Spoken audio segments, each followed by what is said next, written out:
Egypt থেকে একটা 2000 বছরের পুরনো মমি পাওয়া যায়, কিন্তু একটা অদ্ভুত ব্যাপার লক্ষ্য করা হয় যখন দেখা যায় মমির জিহ্বা কোনো সাধারণ জিহ্বার মতো না, বরং সোনা দিয়ে তৈরি করা একটা জিহ্বা ছিল। কিন্তু প্রশ্ন হচ্ছে, এই চকচকে গোল্ডেন টাং মমির মুখের মধ্যে কেন দেওয়া হতো? 2021 সালে ইজিপ্টের টেপো সাইরাস মেগনা নামের একটি প্রাচীন শহর থেকে আর্কিওলজিস্টরা একটি মমি আবিষ্কার করে।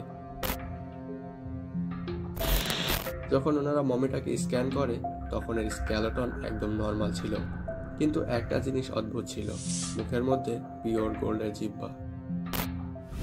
অ্যানসিয়েন্ট ইজিপশিয়ানদের ধারণা ছিল যখন কোনো মানুষ মারা যেত তখন তার রূহ বা আত্মা আরেকটি জগতে চলে যেত এবং অনেক সাফার করত, আর এই সাফারের সময় রুহুকে নিজের কৃতকর্মের ব্যাপারে স্বীকারোক্তি দিতে হতো, প্রশ্নের উত্তর দিতে হয়, আর গড ওসাইরাসের সামনে কথা বলতে হয়। আর যদি জিহ্বা না থাকে তাহলে রুহু কথা বলতে পারে না, আর সেই জগতে হারিয়ে যায়। ইজিপশিয়ানসরা সোনাকে মেটাল অফ গড মানত।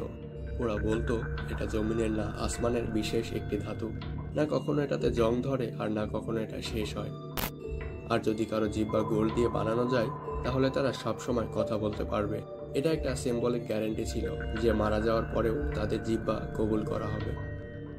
মজার ব্যাপার হচ্ছে, শুধু একটি মমিতে না, আরো মাল্টিপল মমি আছে যাদের মুখের মধ্যে গোল্ডের জিহ্বা বা গোল্ডের ফয়েল রাখা ছিল। এতে এটাই বোঝা যায় যে এরা ওই সমাজের এলিট ক্লাসের রিচুয়াল ছিল। হয়তো শুধু রাজা মহারাজা বা বড় ধর্মীয় লিডারদের এই গোল্ডেন টাঙের সম্মাননা দেওয়া হতো।